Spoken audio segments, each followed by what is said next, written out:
As we saw in the last video, internet marketing is for everyone and can apply to many different types of businesses. For the purposes of these videos, though, we're going to broadly categorize viewers into two groups: those with an existing business they want to promote, and those wanting to set up an online business or make money directly through internet marketing. And for now, we're going to concentrate on the second group. If you already have a business, this is still worth watching, but if you're in a rush to get to the good stuff, fast forward to the section on website creation. If your plan is to build an entirely online business and to make money either directly from a blog or perhaps by selling digital products, then the first thing you need to do is to choose a niche, or niche as some people pronounce it. The term niche in this context essentially refers to a subject matter, an industry, and an audience. In other words, a niche can be health or it can be knitting. This is what your blog is going to be about, it's what the products you sell should be about, and it will determine precisely who your business is marketed at. Choosing your niche is one of the most important steps in creating a successful online business. And the reason for this is that it will directly impact the amount of competition as well as the size of your audience.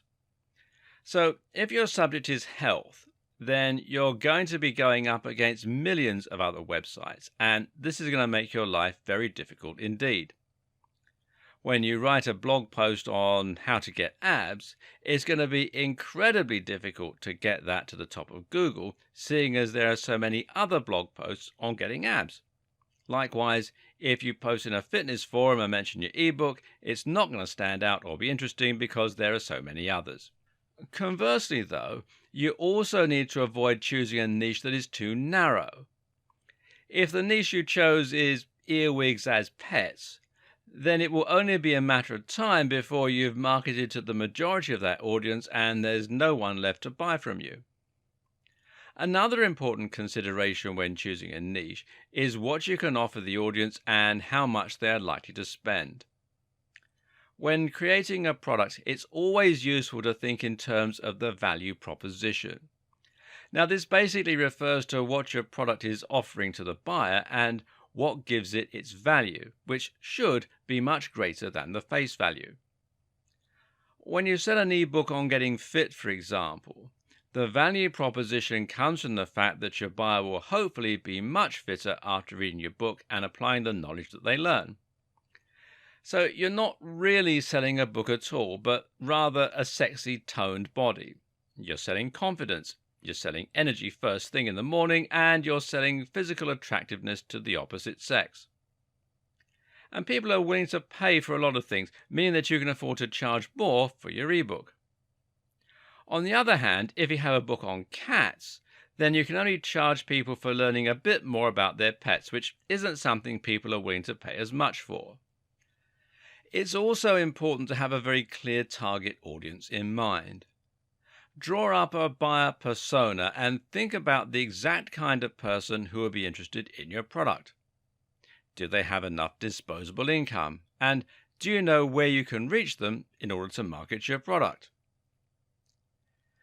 If all that sounds a bit confusing, then the best way to pick a niche is often to find a very big and popular niche with a strong value proposition, and we're talking things like fitness, finance, business, dating, and so on. And then to narrow down to find a specific section within that niche. So, for example, you might have fitness for the over 50s, fitness for nerds, and as a sidebar, nerdfitness.com is a highly popular website. You could have fitness for X condition, whatever you want to put in. Fitness for martial artists, online businesses for students, making money online for stay-at-home mums. The list just goes on. And try and think of something that is as original as possible, while at the same time making sure that there's a big audience there and that you can solve a specific need.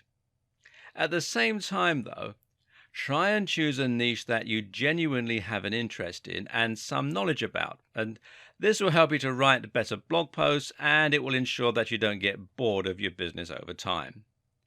And this is actually one of the most important tips. So don't be motivated by money alone, or you're likely to find your business lacks staying power.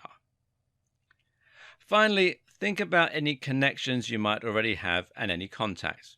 If you happen to know the editor of Gardening Magazine, then creating a business in the gardening niche just makes sense. Likewise, if you're a prominent member of a big forum dealing with health, then this is a very logical niche to choose, as you'll be able to post about your blog there and hopefully get a big reaction. In short, try to have an entire business plan ready before you even begin writing. Know your strategy, know your end game, and let your niche dictate all that. The next thing you need to do is to create a stunning website. Now, this is highly important, as your website is what's going to create the first impressions for your visitors and give them the confidence to buy from you. Now, this makes all the difference. Think about your own experience, whether you're looking online for a place to eat, for a specific product to buy, or a blog to read. If the website is well designed, then the chances are that you'll feel comfortable there. If the font is large and crisp, then it will be pleasant for people to read. If the logo is well designed and high definition, then it will create trust for your brand. If the navigation is simple and fluid, then visitors will be able to find their way around the site. And if the Buy Now button looks official and secure, then people will be much more comfortable entering their payment details. How many times have you loaded up a website to get some information or to order food, only to be immediately put off by the dated design and leave? Now, don't let this be the experience that your visitors have of your website. Make sure that it looks clean and professional, and don't accept anything that is less impressive than the very top players in your niche. If you want to be taken seriously, then that is what it takes.